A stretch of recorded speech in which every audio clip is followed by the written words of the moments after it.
What Cuban cigar rollers aim to express is the best flavor of cigars and their own understanding of cigars. They are like the Brazilian football team, where each person has their own skills and personality. Cigar events worldwide feel honored to invite Cuban cigar rollers, and cultivation of cigar tobacco leaves always requires guidance from Cubans.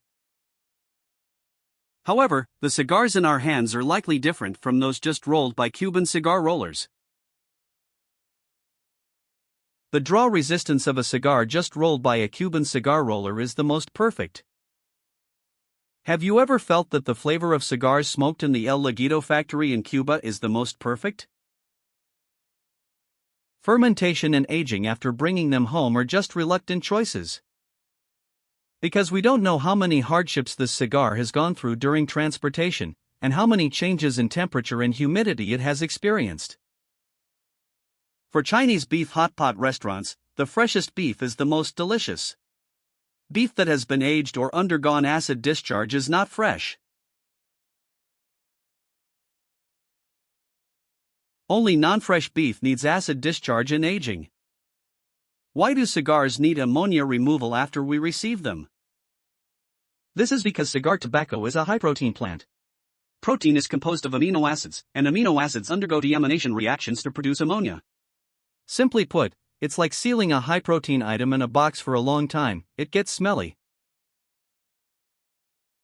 If you put an egg in a box and leave it for several months, it will certainly smell bad. This is why in cigar factories, freshly rolled cigars have excellent flavor without needing ammonia removal. Home care and aging are reluctant choices after long-term sealed transportation. As I said at the beginning, the draw resistance of the cigars in our hands is likely different from those just rolled by cigar rollers. Because humidity or temperature changes during the entire storage process can change the draw resistance. A cigar freshly rolled by a cigar roller is in a taut state.